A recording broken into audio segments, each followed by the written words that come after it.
8:08 en la mañana, ya entramos a la última hora de nuestro espacio de noticias. Más adelante estaremos abordando el tema de los helicópteros DRUF, el caso que se reactivó en la Corte Nacional de Justicia.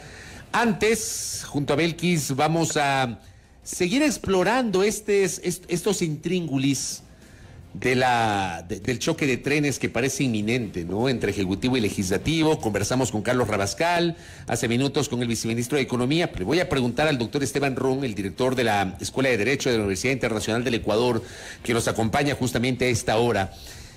Le pregunto desde su conocimiento y viendo las cosas desde afuera. Doctor, bienvenido. ¿Quién tiene la razón? Buenos días. Buenos días, Fabricio. Buenos días, Belkis. A la ciudadanía que nos escucha también. Es un tema bastante complejo, pero yo creo que tenemos que partir siempre de un tema, y es una frase que siempre me gusta a mí enseñarla, inclusive a mis queridos alumnos de la UIDE. La democracia va a implicar derecho, ¿sí? Y el derecho implica sistema jurídico y por lo tanto reglas claras. En ese sentido, yo creo que hacer unas extrapolaciones respecto de la interpretación de ciertos artículos, en este caso constitucionales, y de la ley orgánica de la función legislativa, ya es un tema pasado, ¿sí? A mi modo de ver, y es un criterio de Esteban Ron, eso sí, con responsabilidad personal, el CAL actuó como actuó y sobre eso ya no hay más discusión. Hubo una devolución en ese sentido del proyecto de ley.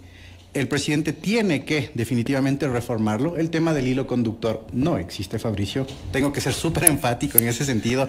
Existieron pues las reformas a la ley orgánica de la función legislativa, y además la Corte Constitucional, en la sentencia que está siendo bastante traída a la opinión pública, la sentencia de la Corte Constitucional, no habla como tal del hilo conductor. Además, recordaremos que las leyes tienen su caducidad temporal.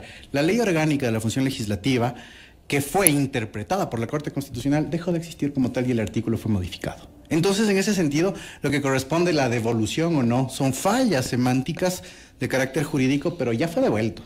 ¿Sí? Justamente, pero usted ha recalcado en este término la devolución, y es precisamente en esto en lo que se ampara en este caso el gobierno, en el sentido de que devolución como tal no existe expresamente en la Constitución. La Asamblea debe aprobar, observar, qué sé yo, pero devolución como tal no hay. Y lo que pasó fue que el Consejo de Administración Legislativa CAL no admitió a trámite. Me parece que eso es un poco lo preciso, si se quiere. Bueno, no es que no admitió a trámite. Lo que el Consejo de Administración Legislativa dijo es que la materia estaba... no estaba en materia económica como tal, que existían otras materias involucradas y por lo tanto devolvían. Inclusive la votación dentro del CAL utilizó este término, pero nada más. ¿Qué es lo que pasa, Belkis, en ese sentido? Que hay que hacer una interpretación integral de lo que dice la ley orgánica de la función legislativa. ¿Y qué es lo que pasa? El Pleno de la Asamblea Nacional aprueba o niega un proyecto de ley. No hay otra opción. O se lo puede volver a tratar, digamos, en ciertos casos, pero aprueba o niega. Y el sentido integral de la interpretación es que cuando el proyecto de ley, en este caso de materia económica, es devuelto, no se lo está tratando. Ni se lo aprueba ni se lo niega. Solo no se lo está tratando. Y para que este proyecto de ley entre por el Ministerio de la Ley, tiene que haber sido negado. Sí, negado como tal, con una votación negativa en el Pleno de la Asamblea. Negado una vez iniciado el trámite. Claro, una vez, claro. Pero exacto, una vez iniciado el trámite, porque también puede pasar que inició el trámite y la Asamblea no se pronunció. Y como no se pronunció, se entiende que hay un silencio de la Asamblea y entra en vigencia por el Ministerio de la Ley. Pero una vez que ha iniciado el trámite. Exactamente, Fabricio, es que justamente eso es una negativa de carácter parlamentario, ¿sí? Además, porque, y es lo que le decía Belkis, hagamos una interpretación integral. ¿Qué es lo que pasa en este sentido? Los proyectos de ley en materia económica necesitan un tratamiento urgente, ¿no es cierto? Por eso se denominan como tal y se tiene 30 días. Si es que la Asamblea hace el bloqueo de no tratar, que siempre pasa en democracias inestables como la nuestra, ahí entra por el Ministerio de la Ley. Pero, otra cosa, nuevamente interpretación integral. Un proyecto de ley de carácter económico urgente tiene que tener ciertos requisitos que la propia ley establece. Y si no los cumple, tiene que ser devuelto, ¿sí? Ahí hay un error semántico, como le digo, Belkis, como te digo, Fabricio, hay un error semántico que lamentablemente hace esta confusión, pero tenemos que irnos a aprobar a la parte final, aprobar o negar. En este caso no ha sido ni aprobado ni negado, y yo creo que el propio gobierno se ha dado cuenta de que no pueden utilizar este término de que va a entrar por el Ministerio de la Ley. ¿Por qué? Porque ya existen voces. La comunidad jurídica se ha expresado, la comunidad académica se ha expresado, inclusive los retros, y perdón que utilice un coloquialismo, los retros que ha dado la propia ministra Vela, ¿sí? La propia ministra Vela a veces decía por el Ministerio de Ley, otras analiza, otras dice, no sé, tal vez sí. Entonces todavía hay esta discusión, ¿sí? Si es que esto se profundiza y si esto llega a tener un conflicto mucho más arduo en ese sentido, y si esto llega a materializarse, es decir, que se publique la ley en el registro oficial, ya decía yo, las demandas de inconstitucionalidad de esta ley van a llover y la Corte Constitucional se va a pronunciar. Y tranquilamente esto puede generar otro desbarajuste institucional dentro del gobierno. Entonces hay que tener eso muy en claro. Y hay una cosa, la Corte Constitucional, y tengo que ser súper enfático en ese sentido, no es un órgano político. Al menos esta Corte Constitucional no ha actuado de manera política y nos da cierta seguridad jurídica al Estado, a los ciudadanos, a la administración, a los administrados. Dudo mucho que la Corte vaya a ser como que condescendiente con la situación política del Estado, porque la Corte Constitucional va a revisar la constitucionalidad de la Ley Orgánica de la Función Legislativa, del pronunciamiento y de lo que pretende hacer en este caso el gobierno. Yo creo que el gobierno tampoco tiene clara la ruta. Justamente, y hacia eso iba mi siguiente pregunta, más allá de las eventuales demandas de inconstitucionalidad que se puedan presentar ante un escenario como ese, ¿cómo se mira el panorama político en el país? Bastante complejo, sí, y yo justamente hacía un análisis del discurso de lo que pasó este fin de semana, este feriado, y realmente las fiestas octubrinas fueron tremenda plataforma política para ver de qué lado están las fuerzas, ¿sí? Por un lado tenemos una indeterminación en el sentido de qué va a pasar con esta ley. El propio gobierno no sabe qué hacer. Tenemos un discurso variante del presidente de la República, Guillermo Lasso. En las fiestas octubrinas, en el acto ceremonial, protocolario y demás, tuvo cierta situación, se pronunció respecto de lo que podía pasar con esta ley, pero luego en el Monte Sinaí dice que se está obstruyendo el desarrollo del país. Entonces tampoco hay elocuencia en ese sentido y no se puede ver hacia dónde vamos, qué es lo que se pretende con este proyecto de ley, pero también la Asamblea Nacional no está colaborando. Pero no está colaborando no en el sentido de producción legislativa, sino que ya tiene una desinstitucionalización que podríamos decir la natural, que podríamos decir la que es herencia, pero también claro, que no pasa por esta administración sí, como tal y lo que ha ocurrido. Pero también se refleja en estas actuaciones, Belkis. ¿Por qué? Porque ya vemos cómo se han movido, principalmente cuando se distribuían las comisiones, ¿sí? Y los juegos y los lloros, inclusive de ciertos asambleístas. Entonces eso no abona, ¿sí? Hay desconfianza en el proyecto de ley como tal y hay desconfianza en el órgano que quiere o que tiene la obligación de aprobarlo. En ese sentido, pues, la institucionalidad se ve gravemente afectada. ¿Qué nos queda? Perdón, Fabricio, solo para terminar la idea, yo creo que el gobierno debería hacer un análisis súper integral. ¿Y qué es lo que pasa en las democracias inestables como las nuestras, como las sudamericanas, ¿sí? Los gobiernos pueden hacer un paso al costado, no un paso al costado en el sentido de desapegarse del proyecto político, pero decir, ok, me equivoqué, vamos, ¿sí? Hagamos un análisis sesudo de en aras de la unidad y del consenso. Más que nada en aras de los intereses nacionales, ¿sí? Las crisis económicas realmente requieren de reacciones. Y este tipo de reacciones son circunstanciales, pero también son inmediatas. Y este gobierno entraba con ese condicionamiento. A mí, por ejemplo, me da la impresión, para mí es claro que hoy hay un choque ya de trenes. No es que va a haber, para mí ya hay un choque de trenes entre Ejecutivo y Legislativo. Las diferencias no sé si sean salvables. En la política todo puede suceder, se podrían salvar, pero a esta hora yo siento que hay evidentes diferencias entre Ejecutivo y Legislativo. Después, tenemos el tema de los Pandora Papers, sobre lo cual desde la semana anterior en este espacio hemos planteado la necesidad de que el presidente profundice en sus explicaciones más allá de la generalidad, que pase de la especificidad, mejor dicho, de la generalidad a la especificidad sobre algunas explicaciones que no ha abundado. Y claro, hay quienes sostienen que hay que dejar que actúe la institucionalidad. Pero yo pregunto, doctor Ron, Belkis, amigos y amigas que nos siguen, que nos escuchan, ¿qué institucionalidad? ¿Podemos creer en la Contraloría? ¿Podemos creer en la Fiscalía? ¿Podemos creer en la Unidad de Análisis Financiero? ¿Podemos creer en la Comisión de Fiscalización? ¿Podemos creer en la Comisión de Garantías Constitucionales? ¿Podemos creer en la Asamblea Nacional? O sea, yo siento que hemos llegado a un punto, no sé si no retorno, de poca credibilidad en la institucionalidad de la República, doctor. Me gustaría un comentario al respecto. De seguro. Es una desinstitucionalización de la administración pública como tal. La administración pública, como todos nosotros conocemos, pues es el sinnúmero de instituciones que forman parte de esta sinergia estatal que tiene que haber. Y cada una de las instituciones tiene sus problemas administrativos, problemas jurídicos y problemas principalmente de carácter coyuntural.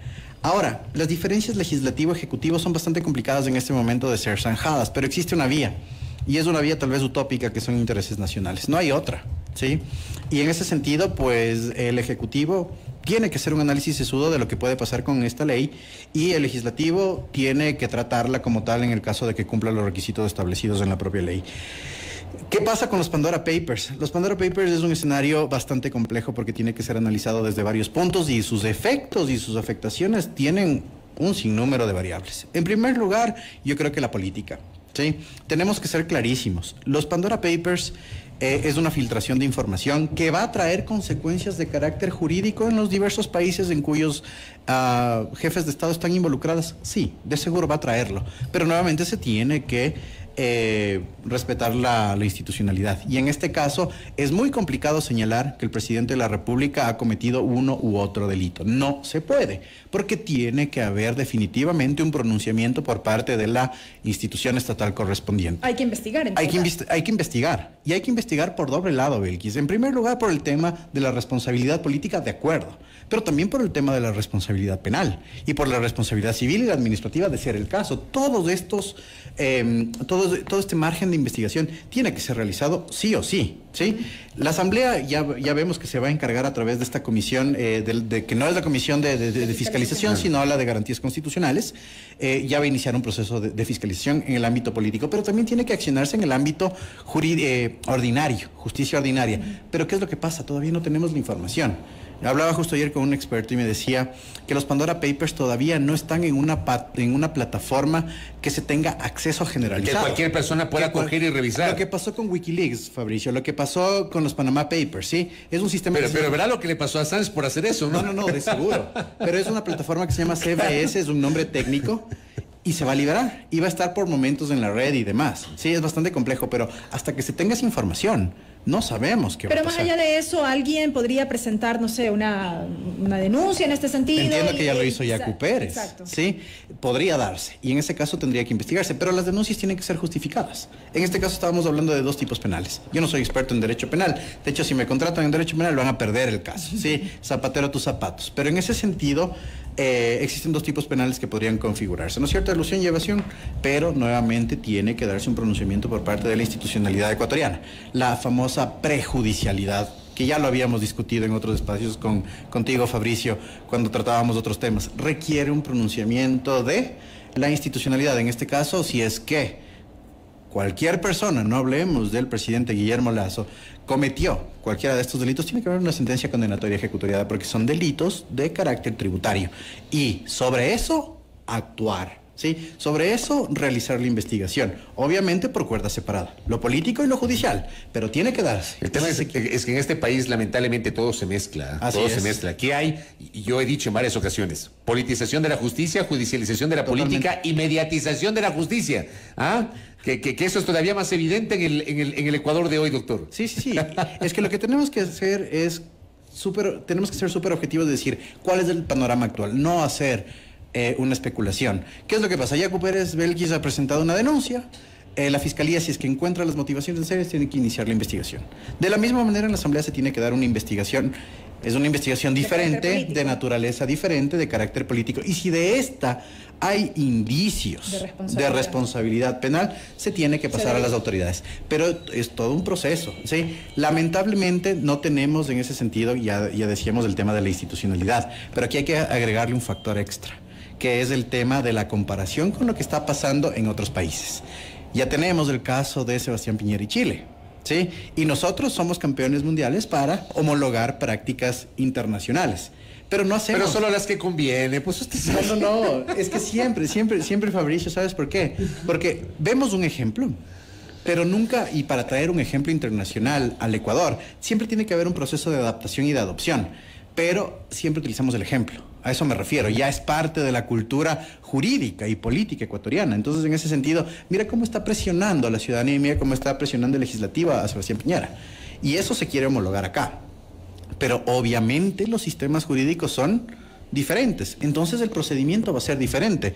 El juzgamiento de carácter político va a ser diferente. El juzgamiento de carácter judicial va a ser diferente. Tal vez la justicia chilena, bueno, de hecho lo es mucho más expedita, pero tenemos que seguir los procesos. Y ahí es donde se va a dar esta confluencia de tratar de extrapolar lo que realmente pasa, pero nuevamente en aras del bienestar ciudadano y del bienestar en general de la percepción de lo que es la administración de justicia y que podemos oír, creo que tenemos que respetar los procesos, pero las autoridades tienen que también pronunciarse de manera correcta. Doctor, antes de, perdón Belkis, que te robe la pregunta, pero solamente para seguir en ese hilo conductor, ¿usted no siente que la fiscal está, digamos, no ha actuado con mayor celeridad si comparamos con los chilenos?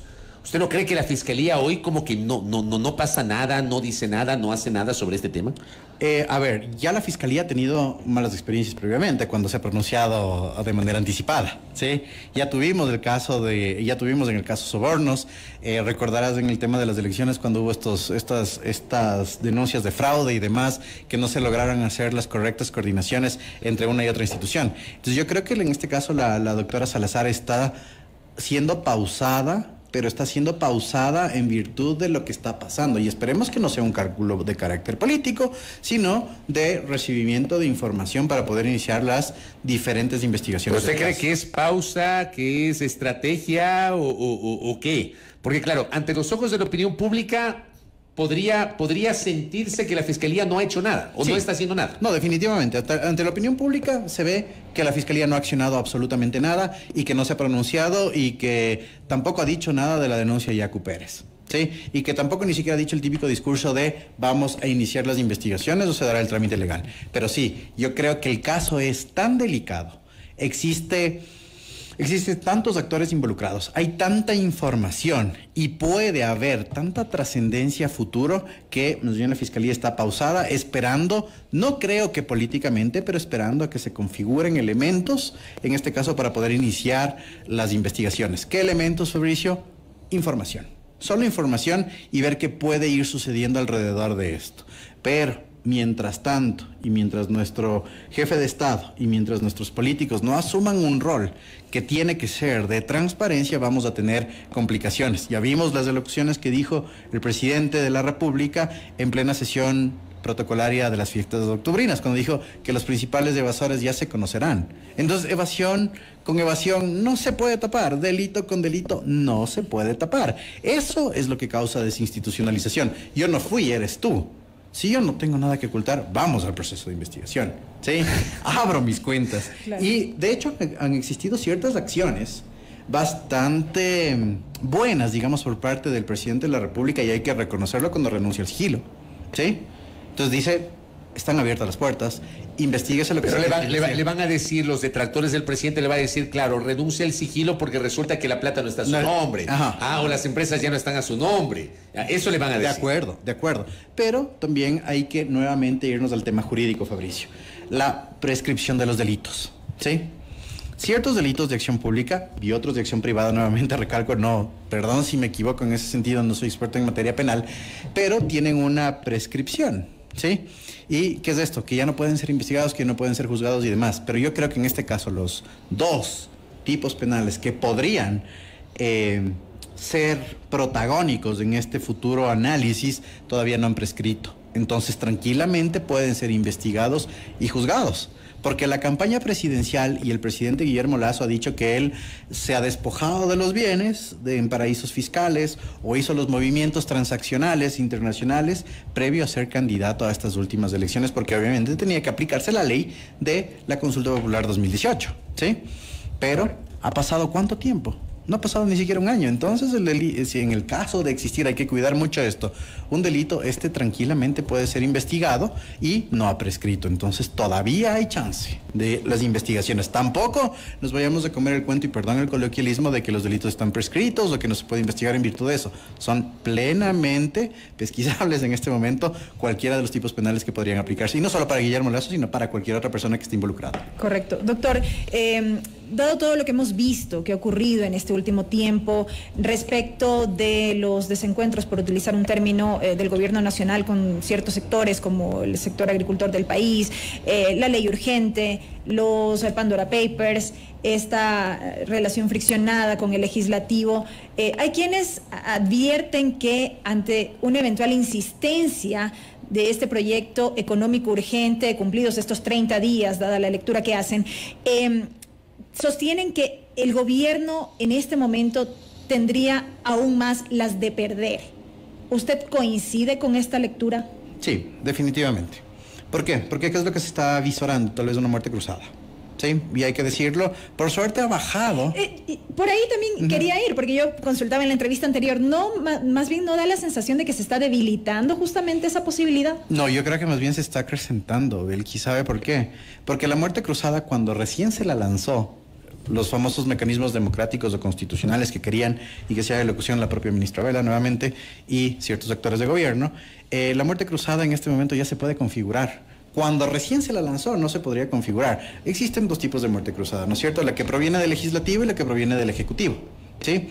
El ejecutivo puede activar el tema de la muerte cruzada siempre y cuando se cumplan dos parámetros. En primer lugar es el bloqueo, ¿sí? Y la otra es que existe una grave conmoción interna, ¿no es cierto?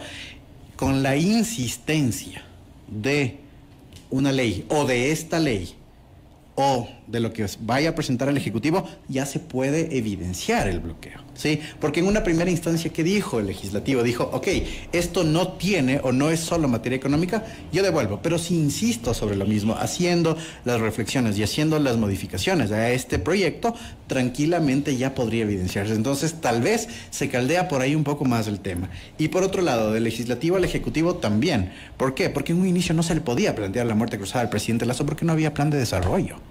Sí, esa es la siguiente causa, la diferencia de la otra relación, la que es legislativo-ejecutivo. Perdón, ejecutivo-legislativo. Aquí, ¿cuándo se puede dar la muerte cruzada llamada por el legislativo al ejecutivo? Nuevamente, conmoción. Es decir, que el legislativo destituye al presidente. Claro, exactamente, sí. Pero ¿cuáles son los parámetros en ese sentido? Número uno, que exista nuevamente la conmoción y demás y que haya incumplimiento del plan de desarrollo. El plan de desarrollo ya fue presentado, ¿sí? Ya existe el plan de desarrollo creando oportunidades, me parece que se llama así, que fue presentado por el Consejo Nacional de Planificación, ¿sí? Que tiene 5 ejes, me parece que 18 objetivos, pero ya puede verse o ya puede darse un tema de desconfiguración del mismo o incumplimientos del mismo. Obviamente estamos a pocos meses del inicio del gobierno y el plan tiene sus cuidados también de carácter político. Es un plan bastante programático que utiliza una sintaxis diferente y que también tiene condicionamientos. Es decir, miren, esto es lo que ofrezco siempre y cuando las condiciones se den. Pero ya hay un plan y ya puede ser fiscalizado por la Asamblea.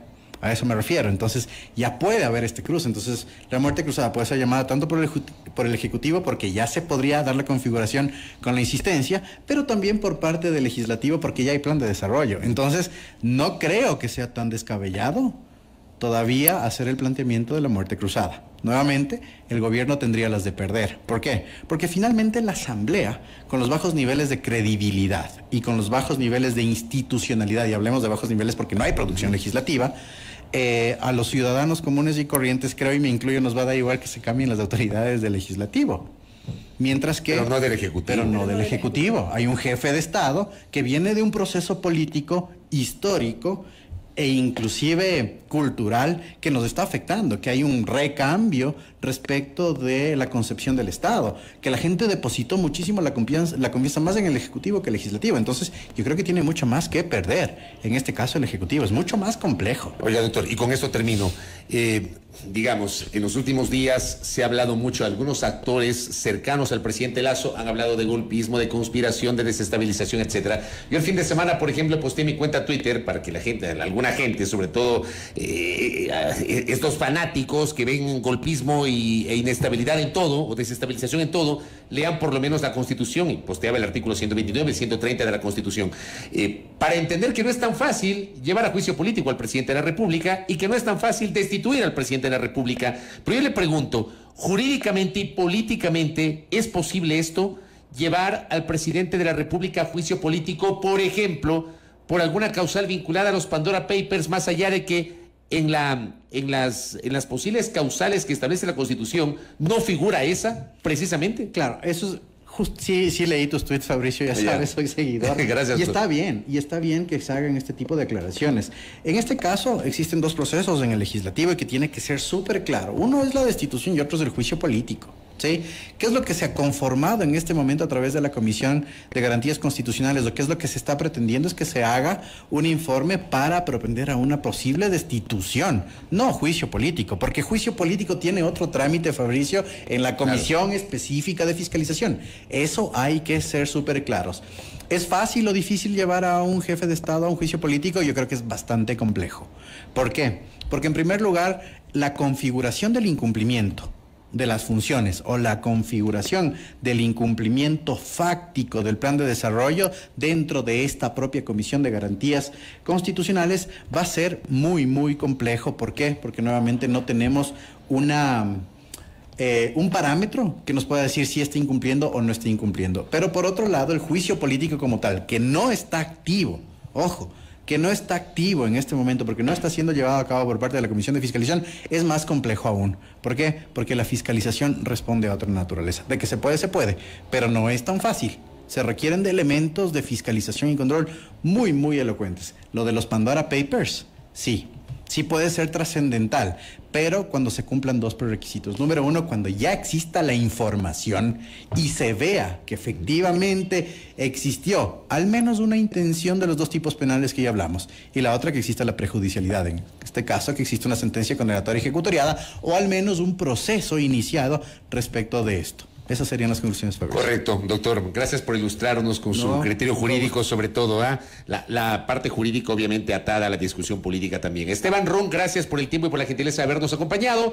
Él es director de la Escuela de Derecho de la Universidad Internacional del Ecuador, la UID, jurista, aquí en A Primera Hora por Sonorama, la gran señal nacional. 8 de la mañana, 34 minutos. Volvemos.